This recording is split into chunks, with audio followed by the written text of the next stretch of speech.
அவரும் வந்தார். அவரிடம் சொன்னேன். அவர் சொன்னார், நான் தயார், ஆனால் என்னுடைய மைத்துனர் என்னுடைய தம்பி அவர் இருவரும் அவர்கள் ஜோசியத்தில் நம்பிக்கை உண்டு அவர்களுக்கு. எனக்கு அந்த நம்பிக்கை இல்லை. அந்த அவர்கள் இருவரும் எதை செய்தாலும் 1.5 மாதம் பொறுத்து 45 நாள் பொறுத்து செய்யுங்கள் என்று சொன்னார்கள். நான் சொன்னேன், சரி சுவாமியா வந்ததும் அவர்கிட்ட சொல்லிடுறேன் அப்படின்னு. அதை வரவழைச்சு சொன்னேன். சரி மாமா என்று சொன்னது. அந்த 1.5 மாதத்துக்கு பிறகு அந்த நாளும் வந்தது. முடிசூட்டு விழா நடந்தது. அப்பொழுது ஆறத் தழுவி அவரை தேர்ந்தெடுத்தோம். ஆறத் தழுவி ஆனந்த கண்ணீர் வடித்தோம்.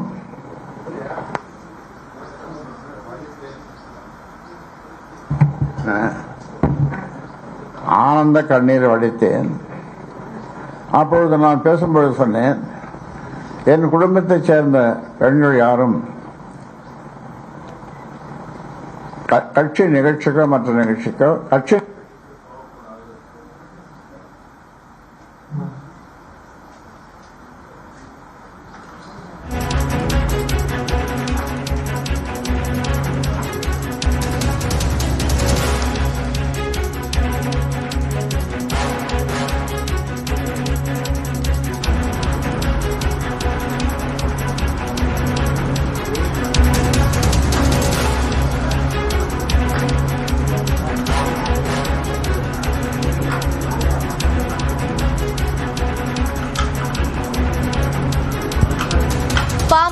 நிறுவனர் ராமதாஸ் தற்போது செய்தியாளர்கள் மத்தியில் பேசி வருகிறார். 7 ஆண்டுகளுக்கு முன்பே கட்சியை கைப்பற்றும் எண்ணம் அன்புமணியிடம் இருந்துள்ளதாக ராமதாஸ் தற்போது கூறியிருக்கிறார். தொடர்ந்து பார்க்கலாம். ஆனந்த கண்ணீர் குடும்பத்தை சார்ந்த பெண்கள் அரசியல் வேண்டாம், அரசியலில் ஈடுபடக்கூடாது என்று சொன்னேன். ஆனால் இப்போது நடப்பதெல்லாம் உங்களுக்கு தெரியும்.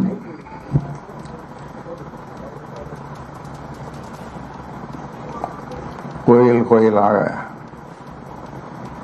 இதுவரைக்கும் 1000 கோயில்கள் போயிருப்போம். அது அவருடைய உரிமை. அதில் நான் அதை பற்றி எதுவும் சொல்லவில்லை. ஆனால் என்ன வேண்டுதல் என்று எனக்கு தெரியவில்லை. என்னுடைய ஜோசியத்தை ஆத்தூரில் இருக்கிற ஒரு ஜோசியரிடம் திடீரென்று 2 பெண்கள் போய் பார்த்தார்கள். அந்த ஜோசியர் சொன்னான், அந்த ஜோசியரை பார்ப்பதற்கு ஏற்பாடு செய்த இப்பொழுது மாவட்ட செயலராக போட்டிருக்கேன். அவன் சொன்னான், இந்த மாதிரி ஜோசியம் 7 தலைமுறையில் இருக்க நான் பார்த்ததில்லை. 7 தலைமுறை இவர் அப்படிப்பட்ட ஜோசியம். இவர் குடும்பத்தைச் சேர்ந்த எல்லோரும் பேரன் பேத்திகள் யாருக்கும் எந்த தோஷமும் எப்பொழுதும் வராது என்று சொன்னார். அதாவது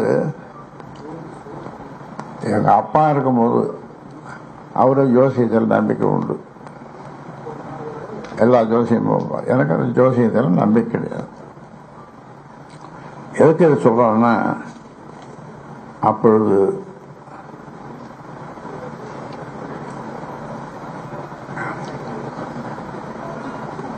என்ன நட்சத்திரம் நம்ம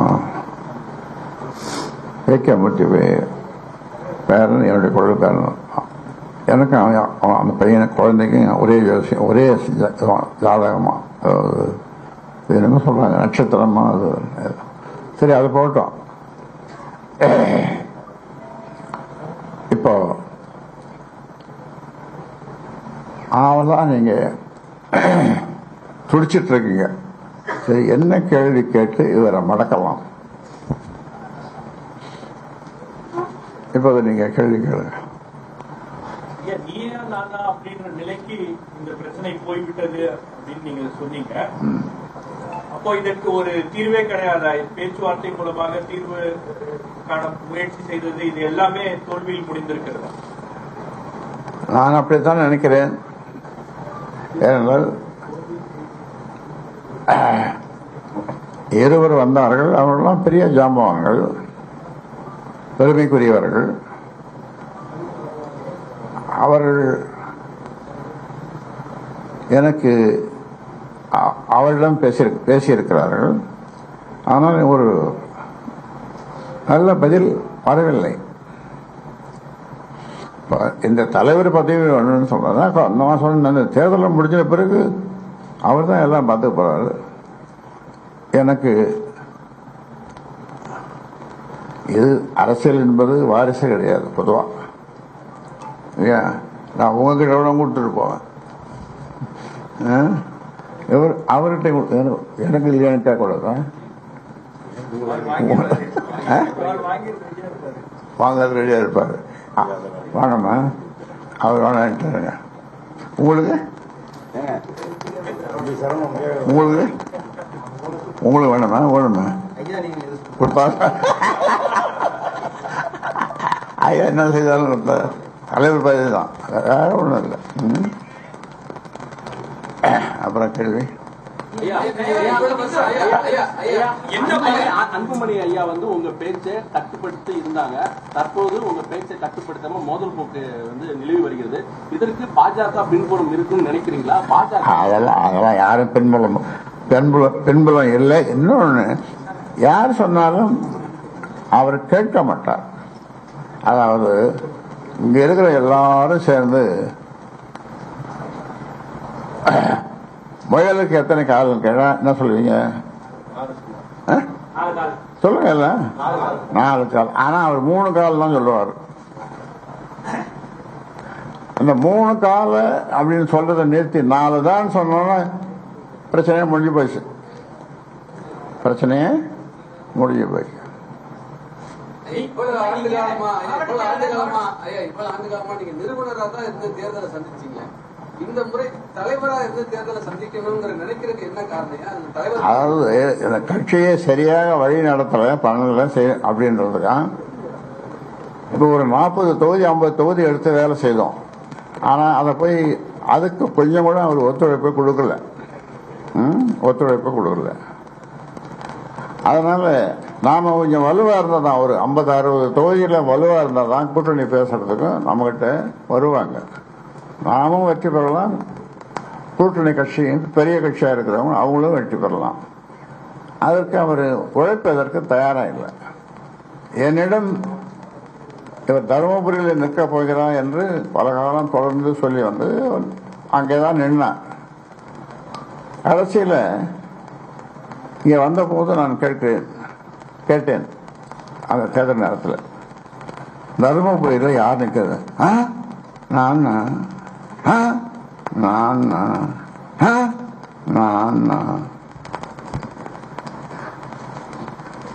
அப்புறம் பார்த்தா காலையில அங்க ஒரு கோஷம், பாரத் மாதாக்கு ஏன்னு அங்க நீங்க கூடாரம் போட்டுக்குத அந்த இடத்துல கோஷம் எனக்கு தெரிஞ்சது. என்னடா இது? அப்புறம் விருந்துக்கு ஒருத்தர் கூப்பிட்டுருக்காங்க. அவரெல்லாம் 64 வகையான பதார்த்தங்கள் அது எல்லாம் போட்டு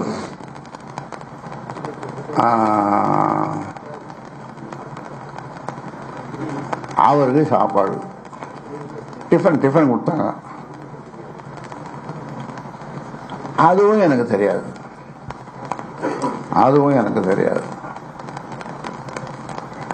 அப்பொழுது அவர் அந்த கட்சியினுடைய தலைவராக இருந்தார். இப்பொழுது இருக்காரா? இல்லை, இப்பொழுது இல்லை. அதன் பிறகு என்ன ஆச்சுன்னா, நான் நிக்கல, சுயமையா தான் நிற்கிதுன்னு சொன்னார். நாங்க பொதுக்குழுவில் சொன்ன மாதிரி நம் குடும்பத்தை சேர்ந்த பெண்கள் இந்த மாதிரி வேண்டாம் அப்படின்னு சொன்னதுக்கு எதிர்மாறாக நிற்கக்கூடாதுன்னு அப்படின்னு நான் சொன்னேன். அதன் பிறகு தருமபுரிக்கு வேட்பாளரையும் அறிவிச்சிட்டோம்.